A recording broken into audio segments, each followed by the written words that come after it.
have now used a Hobonichi for almost 10 years and I will be continuing that in 2026. Hi everyone and welcome back to my channel. My name is Katrina and I journal in various Hobonichi planners. Today I want to talk about how the planners are working for me currently in this year now that Hobonichi season is upon us.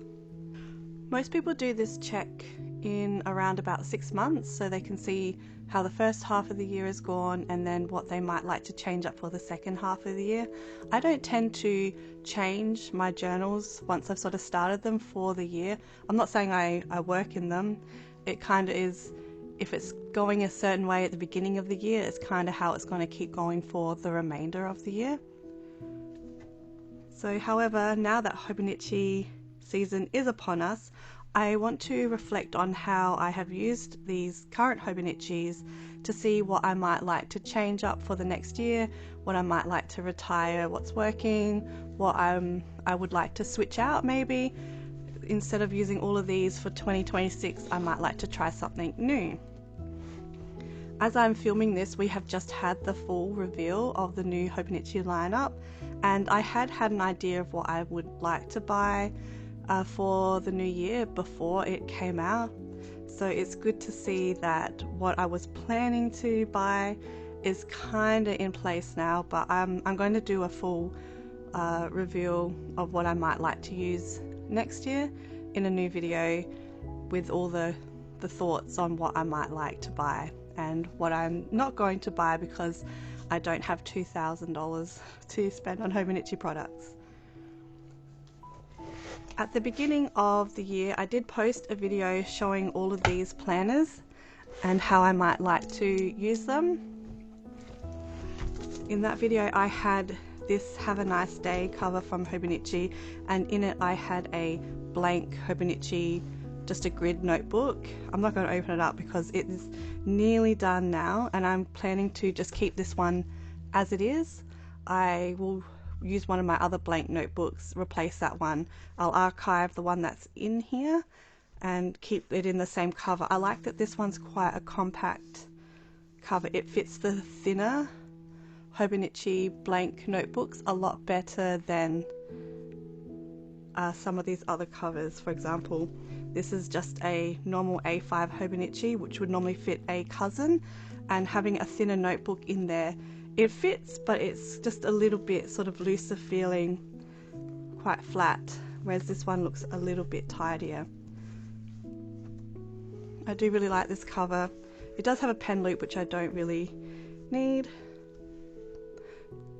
The other thing was I had thought to add in an extra type of long form journal, so this one is just my thoughts. It's not daily, it's just kind of when I feel like I need to get things out on paper. I have thought of having a kind of like a burn this type journal where I just write out feelings and then I shred it or discard it. So at the moment I quite like just having it all in a bound notebook, but that is a possibility that I might in the future like to have a sort of a bit of a rant and then a discard. So that one's going well. I had thought I was going to fill in this full notebook by the end of the year, but because I've got all these other journals, I feel like there's a lot of spaces that I'm already writing in. The other one that I sort of named as my bonus journals is this one. This is a Creator's Friend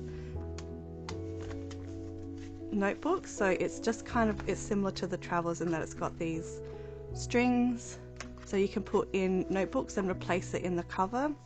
It's pretty thin. I think it's supposed to be leather, but it was a pretty affordable planner cover, and in it it came with a Storylines Friend, which was one that I purchased, and it gave me a free dotted notebook that I haven't really seemed to need to use. I've never tried a dot grid planner notebook before either, so I'm not really sure what I would use this for, but I just keep it together because it's tidy in this. This one is I guess we would call it a media journal.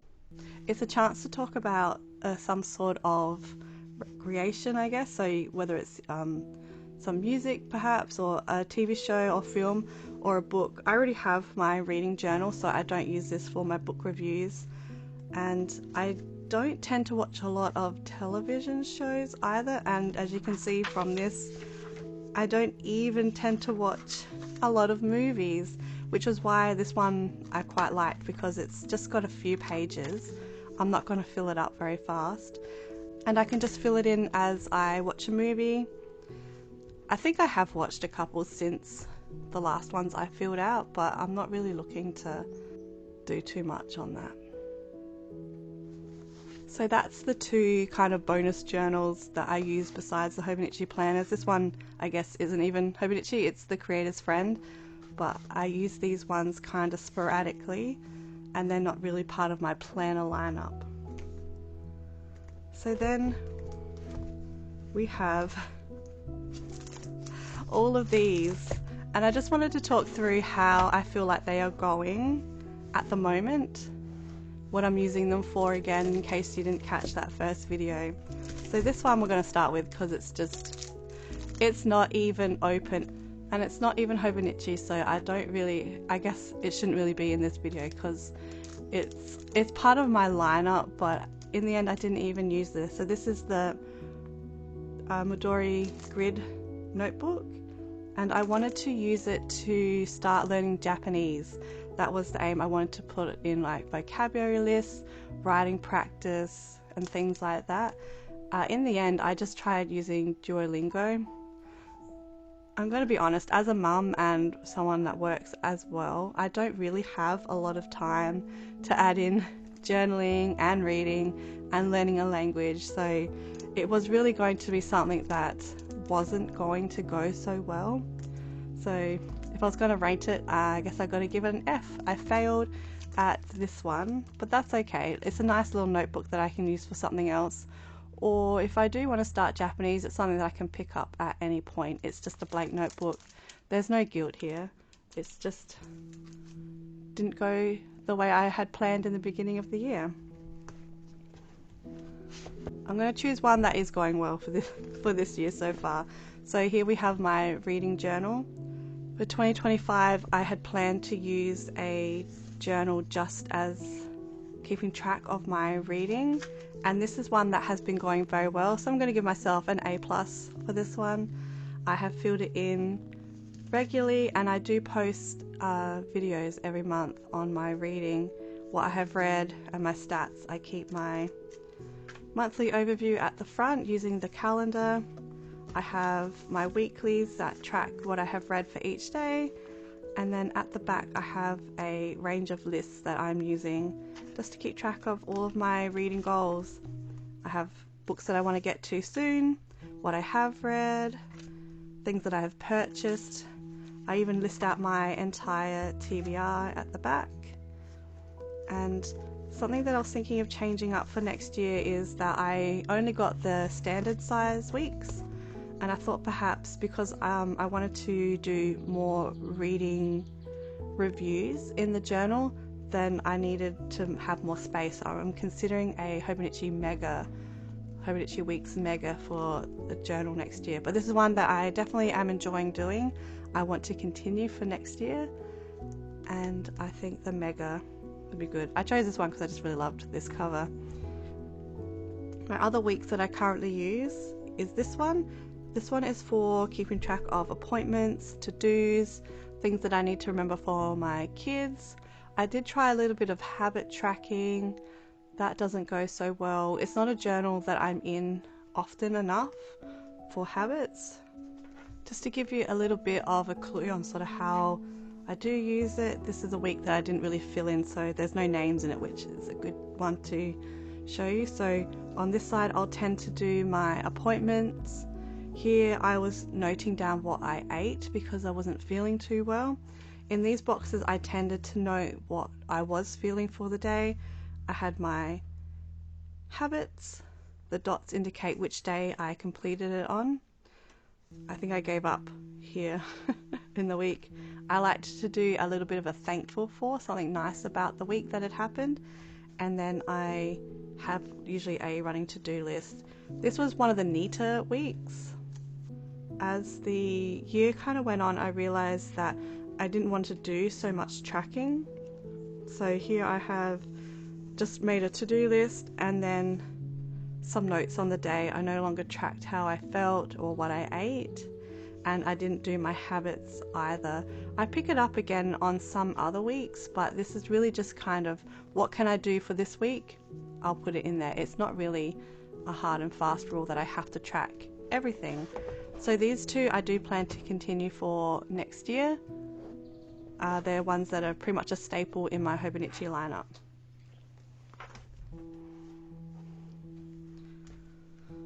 Well, let's next go on to one that I guess I would consider as another fail. So in previous years I had bought a Hobonichi Cousin as an additional journal, as like a sort of an extra memory keeping journal where I wanted to specifically journal on a topic or about an event.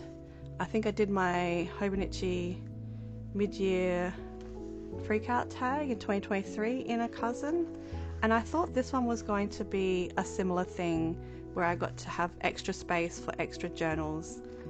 This is just another Hobonichi A6 original. It's not the planner or the English or anything, and it is completely blank.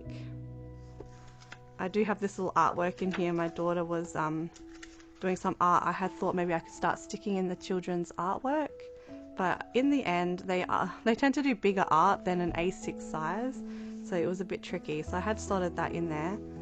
This one, I think I was a little bit disappointed that I didn't find a use for, or I didn't use it for the intended purpose, though I'm not going to let it go to waste. I'm going to, I think, just use this one as a bit of like a junk journal, just to stick anything in whenever I feel like it on any day, so I can just ignore the dates.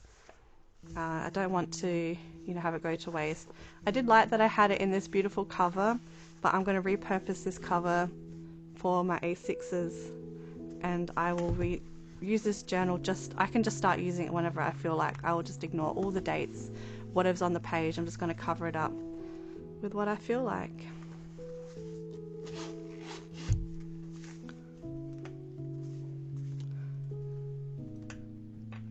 This is the Hobonichi A6 HON, and I actually bought this one in person in a store here in Adelaide. They were only stocking a few things, and it was nice. I shouldn't have bought it though. It was just kind of like it was looking at me. I just love how compact and cute the HON looks. There was not really a purpose for it when I bought it, and I made the purpose to be that I was going to do some watercolor. So the thing I love about the Hobonichi paper is how crinkly it gets when you add in watercolor to it. I did have a short stint where I followed some YouTube shorts that were showing you step-by-steps. They were just very short videos that would show you step-by-step, and I would just do a little bit a day, let it dry, and then do the next step the next day. These could take me a few days to do, but I enjoyed doing them, and I think it'll be the case where I do come back to doing something like this in this journal. I'm not going to get a new one for next year. I'm just going to pick up sort of where I was and just use the paper.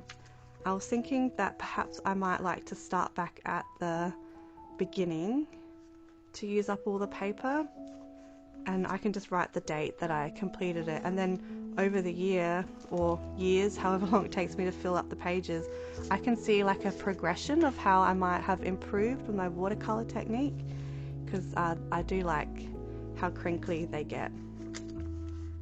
There is a HON on my list of things to purchase for next year, just because again I do really love the size of the journal and how it looks. I'm thinking it might just be like a everyday carry. So I now need to weigh up, do I want to purchase a week's like I usually do, or would I like to switch it up and have a bit more space and maybe take notes and thoughts and things. It's hard. I've got about a week to decide before we can do any sort of purchasing on the new website. but that's what I'm currently tossing up with now. Get both or select one and see how I go. I don't think it's a bad thing to change things up each year, but I do find it hard to let go of ones that I've been using for a long time. So I have used the Hobonichi Weeks as a planner since 2017, so it might be a little tricky for me to let go. I do think having a weeks for a reading journal and having a weeks in my lineup might make me feel a little bit better about it, but I'm undecided at this point. I'm just going to let you know that my current Hobonichi wish list is like a mile long. I think I had like 60 items on there at one point, and I have to cull. 2 more A6. I do love the little A6 size, so I tend to lean towards that. But for this one, I was going to use this one. It's another blank Hobonichi notebook inside a Hobonichi cover for A6. This one was going to be like a writing notebook, so any writing notes that I make, writing techniques that I learn, any sort of courses that I might do for learning how to write. I wanted to keep it all in one notebook, but then I was finding I wasn't really carrying this one around, and then at one point I also had switched to this A5. These are both the gingham covers. This one's a black, this one's the apple, and I had another notebook and all notes and things in there. I think having a dedicated reading journal is important to me. I'm just still undecided about the size and whether I want the open notebook or perhaps like a zippered one would be better, especially if I start getting like loose handouts and things. So that's another one that I need to decide for 2026. But at the moment, this one is sporadically used as a writing journal, and then this one also has a different story in it. So I do think combining them would be the best way to go though, so I don't think, oh, I want to work on that story and I don't have that notebook. So that's where I'm at with those ones. And then the last one is my memory keeper. This is one that I always have. I always have an A6 original memory keeper for every year. And there are blanks. There can be days where there's just blank pages, but I don't really let that bother me too much. I think this one has gone pretty well for this year so far, considering it's just been, you know, another year. Things have happened, hospital visits, illness, things like that. So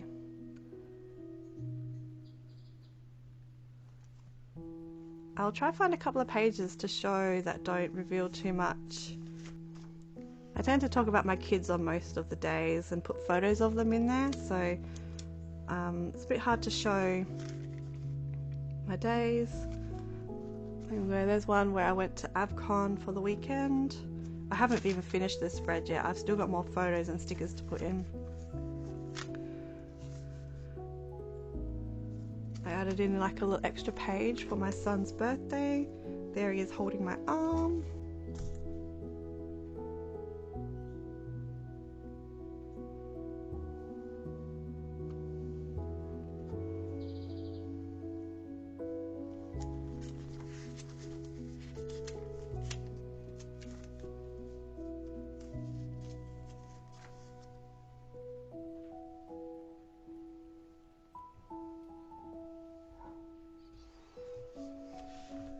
That's where I am at with all my journals currently for this year. Some are working well and some not so well, but I don't regret the things that I have purchased necessarily. I think it's always good to test out, but I am just aware that it's not always a good thing just to buy and then try and make your planner work for you after you've bought it. So next year I'm going to sort of have a little bit more of a plan of what I would like to journal about, and then just buy a couple of journals rather than going too crazy. This was too much for me to manage this year, and I'm going to say that nothing really is going to change in terms of my circumstances for next year, so I'm going to really sort of bring it back. So like I said, this one I'm going to just repurpose as a junk journal, so I won't be rebuying a secondary A6 or a cousin or anything like that.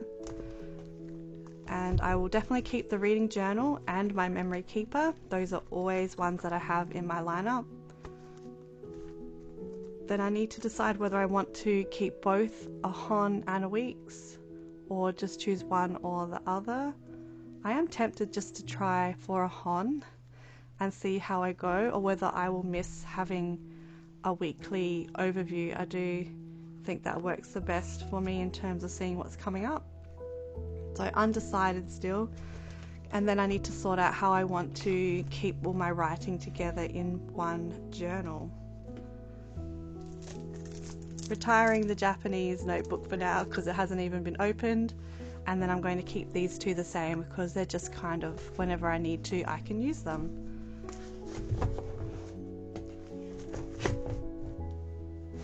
So that's all my journals for 2025. That's how they've been going and how I'm hoping they'll keep going for the remainder of the year, or if I could use them even more, that'd be great. I think though it's just best to accept how it is and try and make little changes if you can, and if you can't, just let it go. I hope everyone's journaling is going really well for this year. I hope everyone's really excited for the new Hobonichi lineup, just like I am.